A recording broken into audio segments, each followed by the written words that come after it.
Guys, welcome to പുതിയ വീഡിയോയിലേക്ക് എല്ലാവർക്കും സ്വാഗതം. നമ്മൾ ഇന്നലെ ഒരു ഓൾ ടൈം ഹൈ കണ്ടു. ഇന്നലെ ഓൾ ടൈം ഹൈ കണ്ടപ്പോഴാണ് എനിക്ക് ഇന്നലെ ഒരു സുഹൃത്ത് മെസ്സേജ് അയച്ചു, ക്രിപ്റ്റോ ബൈ ചെയ്യട്ടെ എന്ന് പറഞ്ഞു. ഞാൻ ഇങ്ങനെ മെസ്സേജ് നോക്കി, മൂപ്പർ ഹിസ്റ്ററി ഇങ്ങനെ നോക്കിയപ്പോൾ ഉണ്ട് ഈ കഴിഞ്ഞ ജൂലൈ സമയത്തൊക്കെ മൂപ്പർ നല്ല രീതിയിൽ അക്യുമുലേറ്റ് ചെയ്തു എന്ന് പറഞ്ഞ് എനിക്ക് മെസ്സേജ് അയക്കുന്നുണ്ട്. അപ്പോൾ ഞാൻ ചോദിച്ചു, എന്താണ് അക്യുമുലേറ്റ് ചെയ്തതിനല്ലോ, പിന്നെന്താണ്, എങ്ങനെയുണ്ട്, പ്രോഫിറ്റ് ഉണ്ടോ? അങ്ങനെ മൂപ്പർ പറഞ്ഞതെന്ന് പറഞ്ഞാൽ അക്യുമുലേറ്റ് ചെയ്തതിൻ്റെ ഒരു മാസം കഴിഞ്ഞ ഉടൻ തന്നെ ഞാനത് വിഡ്രോ ചെയ്തു. നമ്മൾ എന്ത് പറ്റിയെന്ന് പറഞ്ഞാൽ ഹെൽത്ത് ഇഷ്യൂ റിലേറ്റഡ് ആയിട്ടുള്ള ഒരു പ്രശ്നം കൊണ്ട് എന്ത് ചെയ്യപ്പെട്ടു, അദ്ദേഹം വിഡ്രോ ചെയ്തു. ഈ ഒരു പാറ്റേൺ കണ്ടപ്പോഴാണ് ഞാൻ കഴിഞ്ഞ 2-3 മാസങ്ങളായിട്ട് എനിക്ക് വരുന്ന മെസ്സേജുകൾ നോക്കുമ്പോൾ എല്ലാവരും വിഡ്രോ ചെയ്യപ്പെടുന്നത്, സഡൻ വിഡ്രോവൽ നടക്കുന്നത് എപ്പോഴും ഹെൽത്ത് റിലേറ്റഡ് ഇഷ്യൂ ഉണ്ടാകുമ്പോഴാണ്. പ്രോഫിറ്റ് എടുത്തിട്ട് ഫുള്ളായിട്ട് ഒരാൾ സെൽ ചെയ്യുന്നില്ല, പക്ഷേ പെട്ടെന്ന് വിഡ്രോ ചെയ്യപ്പെടുന്ന ഒരു സിറ്റുവേഷൻ വരുന്നുണ്ട്. അന്നേരം ഞാൻ വിചാരിച്ചത്, ഞാൻ നിങ്ങളുടെ മുന്നിൽ ഇൻവെസ്റ്റ്മെൻറ്റ്, ക്രിപ്റ്റോ ആയെങ്കിലും ഏതെങ്കിലും ഇൻവെസ്റ്റ്മെൻറ്റിൽ നമ്മൾ എങ്ങനെ തിളങ്ങണം, അപ്പോൾ എങ്ങനെ നമുക്ക് സക്സസ്ഫുൾ ആവണം എന്നൊക്കെ ഞാൻ നിങ്ങളോട് സംസാരിക്കുന്ന ഡെയിലി. നമ്മുടെ ഏറ്റവും വലിയൊരു ഇൻവെസ്റ്റ്മെൻ്റ് അല്ലേ ഹെൽത്ത് എന്ന് പറയുന്നത്. നമുക്ക് ഹെൽത്തിൽ ഇൻവെസ്റ്റ്മെൻറ്റും കൂടി നോക്കണ്ടേ. ഇപ്പോൾ നമ്മൾ പൊതുവേ പുറത്ത് വലിയ ഇൻവെസ്റ്റ്മെൻറ്റ് ചെയ്തു, ഞാനിപ്പോൾ ഒരു 1 കോടി ഇൻവെസ്റ്റ്മെൻറ്റ് പുറത്ത് ചെയ്തു, പക്ഷേ എൻ്റെ ഹെൽത്തിൽ ഇൻവെസ്റ്റ് ചെയ്തിട്ടില്ലെങ്കിലോ. അപ്പോൾ ഈ ഒരു വിഷയം എന്നെ വല്ലാണ്ട് ഇന്നലെ ഞാൻ വിചാരിച്ചു, ഇനി അങ്ങോട്ട് സംസാരിക്കുമ്പോൾ ഈ ഒരു പാറ്റേണും കൂടി ഞാൻ പ്രത്യേകിച്ച് ഞാനൊരു ഡോക്ടറും കൂടി ആയതുകൊണ്ട് തന്നെ എനിക്ക് ഈ ഒരു ക്രിപ്റ്റോ ഇൻവെസ്റ്റ്മെൻറ്റോടൊപ്പം തന്നെ ഈ ഒരു തോട്ടും കൂടി നിങ്ങൾക്ക് ഇടാൻ പറ്റും. പ്രത്യേകിച്ച് ഈ ഹെൽത്തിൽ നമ്മൾ അധികം ആൾക്കും ഈ പറയുന്ന എനിക്ക് മെസ്സേജ് അയച്ച 4-5 ആൾക്കാരിൽ അധികമുള്ളത് 40-42 അല്ലെങ്കിൽ ആ ഒരു ഏജിലും കുറവാണ്. അധികം പ്രവാസികളാണ്. എന്താണ് റിലേറ്റഡ് പ്രശ്നം എന്ന് പറഞ്ഞാൽ ഈ ഡയബറ്റിക് തന്നെയാണ്. അതായത് ഷുഗർ കൺട്രോൾ ഇല്ല എന്നുള്ളതാണ് മെയിൻ പ്രശ്നം. നമ്മുടെ ഇടയിൽ പൊതുവെ ഒരു തോട്ടുണ്ട്, നമ്മൾ 20 അല്ലെങ്കിൽ 30 വയസ്സാകുമ്പോൾ, 25 വയസ്സാകുമ്പോൾ നമ്മളുണ്ടാകുന്ന ഒരു തോട്ടെന്ന് പറഞ്ഞാൽ ഇപ്പോൾ അല്ലേ കഴിക്കാൻ പറ്റൂ, 40 കഴിഞ്ഞാൽ ഒരു 50 കഴിഞ്ഞാൽ നമുക്ക് ഭക്ഷണം കഴിക്കാൻ പറ്റും, അതുകൊണ്ട് ഈ സമയത്ത് അടിച്ചു പൊളിക്കണം, അല്ലെങ്കിൽ ഈ സമയത്ത് നല്ലോണം കഴിച്ചോ, 50 കഴിഞ്ഞ് ഡയബറ്റിക്സ് വന്നാൽ കഴിക്കാൻ പറ്റും. ഈ ഒരു തോട്ടിന് നിങ്ങൾക്ക് ഈ തോട്ട് എത്രത്തോളം അപകടകരമാണ്, അല്ലെങ്കിൽ എന്താണ് ഇതിൻ്റെ ശരിയായ പ്രോസസ്സ് എന്നുള്ളത് ഞാൻ നിങ്ങൾക്കൊരു സ്റ്റോറി പറഞ്ഞു തരാം. ഈ വീഡിയോ ഞാൻ പൊതുവേ പറയുന്ന പോലെ തന്നെ നിങ്ങൾ ഫ്രീ ആയിരിക്കുന്ന സമയത്തോ അല്ലെങ്കിൽ ഡ്രൈവിങ്ങിൻ്റെ സമയത്തോ കേൾക്കുക. ഇത് നിങ്ങൾക്ക് പറഞ്ഞു തന്നിട്ടില്ലെങ്കിൽ ഒരു സ്വസ്ഥത ഇല്ലയെന്ന് തോന്നിപ്പോയിട്ടാണ് ഇനി ഇതുപോലുള്ള കാര്യങ്ങൾ നിങ്ങൾക്ക് പറഞ്ഞുതരാം. കാരണം അദ്ദേഹം ഒരു ജൂലൈ സമയത്ത് ഡെപ്പോസിറ്റ് ചെയ്ത ഹ്യൂജ് എമൗണ്ട് ഇന്ന് അത്യാവശ്യം പ്രോഫിറ്റ് ഉണ്ടാവേണ്ട അടുത്ത് ഹെൽത്ത് റിലേറ്റഡ് പ്രശ്നങ്ങൾ കാരണം മൂപ്പർക്കുണ്ടായ പ്രോഫിറ്റ് ലോസും അതുണ്ടായ മാനസിക സമ്മർദ്ദം എത്രത്തോളമാണെന്ന് എനിക്ക് ഇന്നലെ മനസ്സിലായി.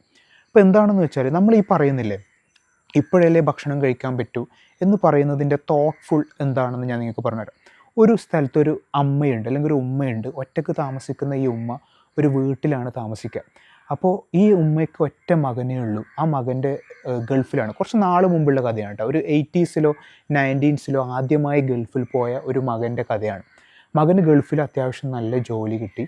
അപ്പോൾ ഈ ഉമ്മ എൻ്റെയറായിട്ട് ഈ ഉമ്മ ആരെയാണ് ഇതാക്കുന്നത്, ഡിപ്പെൻഡ് ചെയ്തിരിക്കുന്ന മകനാണ്. ഈ മകൻ എന്ത് ചെയ്യപ്പെടും, പോസ്റ്റ് ഓഫീസിലേക്ക് ഉമ്മാക്ക് വേണ്ട സാധനങ്ങൾ എത്തിച്ചു കൊടുക്കും.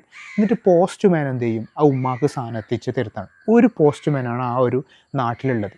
അങ്ങനെ ഈ ഉമ്മാക്ക് ഈ മകനോടുള്ള സ്നേഹം ഈ മകന് ഉമ്മാനോടുള്ള സ്നേഹം കാരണം സാധാരണ 5 കെട്ടാണ് അയക്കുന്നുണ്ടെങ്കിൽ ഓരോ മാസം കൂടുമ്പോൾ, അത്യാവശ്യം ആദ്യമായി ഗൾഫിൽ പോയതുകൊണ്ടായിരിക്കാം 15ആയി 20ആയി.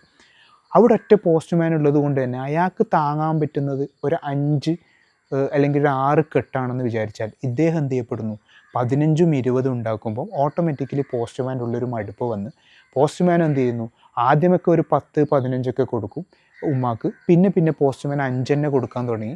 പിന്നെ എന്ത് ചെയ്യും, 5ന് ശേഷം ബാക്കിയുള്ളത് പോസ്റ്റ് ഓഫീസിൽ തന്നെ വെക്കാൻ തുടങ്ങി. അപ്പോൾ ഇതൊരു നല്ല ഭക്ഷണമായിരുന്നു, നല്ല സുഗന്ധമുള്ള പല ഫ്രൂട്ട്സും ആയിരുന്നു. പക്ഷേ പോസ്റ്റ് ഓഫീസ് മണക്കാൻ തുടങ്ങി. കാരണം എന്താ, 5 ഉമ്മാക്ക് കൊടുത്തതിന് ശേഷം ബാക്കി 15 20 എവിടെയുള്ളത്, ഈ പോസ്റ്റ് ഓഫീസിലാണുള്ളത്. പക്ഷേ മകൻ്റെ സ്നേഹം കൂടിക്കൊണ്ടേയിരിക്കുന്നു. മകൻ വീണ്ടും ഉമ്മാക്ക് അയക്കുന്നു. 30ആയി 40ആയി പോസ്റ്റ് ഓഫീസിൽ എന്ത് ചെയ്യപ്പെടുന്നു, ഇതിൻ്റെ ദുർഗന്ധം വന്നുകൊണ്ടിരിക്കുന്നു. അയാൾക്ക് 5 കൊടുക്കേണ്ടടുത്ത് ഈ ദുർഗന്ധവും അത് അടക്കി വെക്കുന്നതിൻ്റെ വിഷമങ്ങളും കാരണം അയാൾ ഉമ്മക്ക് 2 കൊടുക്കാൻ തുടങ്ങി. 6 വരെ കിട്ടിയാലേ ഉമ്മാരുടെ ജീവിതം ഒന്ന് സുഖകരമായി പോകാൻ പറ്റും. അങ്ങനെ ഉമ്മ എന്ത് ചെയ്യപ്പെട്ടു, പിന്നെ ഉമ്മാക്ക് വേറെ വഴിയില്ല, ഭക്ഷണം കിട്ടാണ്ട് 2 കിട്ടുന്നുള്ളൂ. ഉമ്മ വീട്ടിൻ്റെ അടുത്ത് പോയി പണിയെടുക്കാൻ തുടങ്ങി, തൊട്ടടുത്ത ഭക്ഷണം ഉണ്ടാക്കാൻ തുടങ്ങി. അങ്ങനെ ഉമ്മാരെ ആരോഗ്യം ക്ഷയിക്കാൻ തുടങ്ങി. മകൻ വീണ്ടും കൊടുക്കുന്നവർ പോസ്റ്റ് ഓഫീസിലെ ആൾ ഒരു ദിവസം നാട് വിട്ടു. പിന്നെ എന്ത് ചെയ്യപ്പെടുന്നു, ഈ പറയുന്ന പോസ്റ്റ് ഓഫീസിൽ ജീർണതയോട് ഭക്ഷണം ഇങ്ങനെ അല്ലെങ്കിൽ ഈ പറയുന്ന സാധനം കെട്ടിക്കിടക്കുന്നു. ഉമ്മയാണെങ്കിലോ 6 കിട്ടേണ്ടടുത്ത് 1 പോലും കിട്ടാതെ സ്വയം അധ്വാനിച്ച് പണിയെടുത്ത് ലാസ്റ്റ് ഉമ്മെഴുതിയത്. ഈ ഒരു പ്രക്രിയയാണ് ശരിക്കും നമ്മുടെ ഡയബറ്റിക്സിൽ നടക്കുന്നത്. നമ്മൾ കൊടുക്കാം, ഇനിയും നാളെ ഇതുപോലെ ഇഷ്ടം പോലെ കൊടുക്കാമെന്ന് പറയുമ്പോൾ നമ്മുടെ ബോഡിക്ക് വേണ്ടത് കൊടുത്തിട്ടേ കാര്യമുള്ളൂ. അതല്ലെങ്കിൽ എന്ത് ചെയ്യപ്പെടുന്നു, ഇത് ജീർണിച്ച് വീണ്ടും വീണ്ടും ഉദാഹരണം പോസ്റ്റ് ഓഫീസിൽ എന്ന് പറയുന്ന പോലെ നമ്മുടെ കണ്ണിലും നമ്മുടെ ഹൃദയത്തിലും നമ്മുടെ കിഡ്നിയിലൊക്കെ നിറയുന്നു. എന്നിരുന്നാലോ ശരിക്കുമുള്ള ഉമ്മയായ നമ്മുടെ ശരീരത്തിനോ ഈ ഇൻസുലിൻ ഇല്ലാത്തതുകൊണ്ട് നമ്മുടെ ശരീരത്തിലേക്ക് എത്തുകയും ചെയ്യില്ല. അപ്പം നിങ്ങൾ എന്ത് കഴിക്കുന്നു ശരീരത്തിലേക്ക് എത്തുന്നില്ല. ഇതിൻ്റെ പ്രശ്നം എന്ന് പറഞ്ഞാൽ നമ്മളൊരു 5 വർഷം അല്ലെങ്കിൽ ഒരു 50 വർഷം മുമ്പൊക്കെ ആണെങ്കിൽ നമ്മളൊരു മീല് കഴിച്ചതിന് ശേഷം ഓട്ടോമാറ്റിക്കലി നമുക്ക് എന്ത് ചെയ്യപ്പെടണം, വേറെ സ്ഥലത്തേക്ക് മൂവ് ചെയ്യണം. അല്ലെങ്കിൽ ഒരു വാഹനം ഇല്ലാത്തതുകൊണ്ട് ഭക്ഷണം കഴിക്കാൻ ചിലപ്പോൾ 1 കിലോമീറ്റർ നടക്കണം. ഇന്ന് പെട്ടെന്നുള്ള ജീവിത സാഹചര്യം മാറിയതുകൊണ്ട് നമ്മൾ കഴിക്കുന്ന എമൗണ്ടും നമുക്ക് വേണ്ട ഭക്ഷണവും തമ്മിൽ നല്ല ഡിഫറൻസ് വന്നിട്ടുണ്ട്. അതുകൊണ്ട് എന്താ ചെയ്യുകയെന്ന് വെച്ചാൽ, നിങ്ങൾക്കിപ്പോൾ ഒരു ഉദാഹരണത്തിന് ഒരു ഹെൽത്തി വർക്ക് ചെയ്യുന്ന ഒരു മാൻ ഒരു ദിവസം 3000 കിലോ കലോറി വരെ ഭക്ഷണം കഴിക്കാം. നിങ്ങൾക്ക് ഭക്ഷണം കഴിക്കുന്നത് ഇഷ്ടമാണെങ്കിൽ നിങ്ങൾ അതിനനുസരിച്ചുള്ള വർക്കൗട്ട് ചെയ്യുക. ഒരു സെഡൻറ്ററി ലൈഫ് സ്റ്റൈൽ അല്ലെങ്കിൽ സ്ഥിരമായിട്ട് അധികം ലൈഫ് സ്റ്റൈൽ ജോലിയും ചെയ്യാണ്ട് ഓഫീസ് ജോലി ചെയ്യുന്ന നമുക്കൊരു മിനിമം ഒരു 2100 മാക്സിമം അല്ലെങ്കിൽ ഒരു 1800-2000 കലോറിയെ നമുക്ക് തിന്നാൻ പറ്റും. അപ്പോൾ ഈ ഒരു സാഹചര്യം വരുമ്പോൾ നമ്മൾ ഓരോ പ്രാവശ്യവും ആ പോസ്റ്റ്മാനിന് കൊടുത്തതുപോലെ നമ്മുടെ ഇൻസുലിനും പാൻക്രിയാസിനും ബേർഡൻ കൊടുത്തുകൊണ്ടിരുന്ന ഒരു ദിവസം നമ്മളെ വിട്ടു പോകും.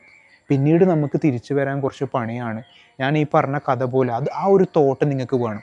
നിങ്ങളിപ്പോൾ ഇപ്പോൾ ഉദാഹരണത്തിന് ഈ പറയുന്ന നിങ്ങൾക്ക് ഉമ്മാക്കൊരു പ്രത്യേകിച്ച് 10 കെട്ട് കൊടുക്കണമെങ്കിൽ പിറ്റേന്ന് പോസ്റ്റ്മാനെ വിളിച്ച് പറഞ്ഞ് അയാൾക്കൊരു സ്നേഹസമ്മാനം കൊടുക്കുക. എങ്ങനെ നിങ്ങൾ എന്ത് ചെയ്യപ്പെടുക, വർക്കൗട്ട് ചെയ്യുക. അപ്പോൾ അയാൾ ആവേശത്തോടെ അത് തിരിച്ചു കൊടുക്കും.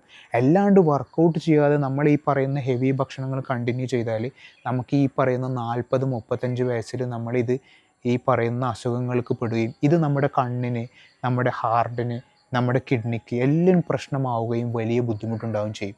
അതുകൊണ്ട് ഈ വിഷയം വളരെയധികം ഗൗരവത്തിലെടുക്കുക. നിങ്ങൾക്ക് ഭക്ഷണം കഴിക്കുന്നുണ്ടെങ്കിൽ, ഇപ്പോൾ ഉദാഹരണത്തിന് ഞാൻ ഇന്ന് എനിക്ക് ഹെവി ആയിട്ടൊരു ഭക്ഷണം കഴിക്കണം, കാരണം ലൈഫാണ്, എൻജോയ് ചെയ്യണമെന്ന് പറഞ്ഞാൽ അന്ന് വൈകുന്നേരം ഒരു റണ്ണിന് പോവുകയോ അല്ലെങ്കിൽ ഒരു വാക്കിന് പോവുകയോ അല്ലെങ്കിൽ ഒരു എന്തെങ്കിലും ഒരു പ്ലാൻ ഇടുക, ഒരു സ്വിമ്മിന് പോവുകയോ അങ്ങനെ എന്തെങ്കിലും ഒരു എക്സ്ട്രാ ആക്ടിവിറ്റി പ്ലാൻ ഇടുക. അത് അങ്ങനെ ചെയ്യുമ്പോൾ എന്ത് ചെയ്യും, ഓട്ടോമാറ്റിക്കലി നമുക്കിത് രണ്ടിനും കൊണ്ട് കൂടെ കയറ്റാൻ പറ്റും. അപ്പോൾ ഈ ഒരു വിഷയം വളരെയധികം ശ്രദ്ധിക്കേണ്ടതുണ്ട്.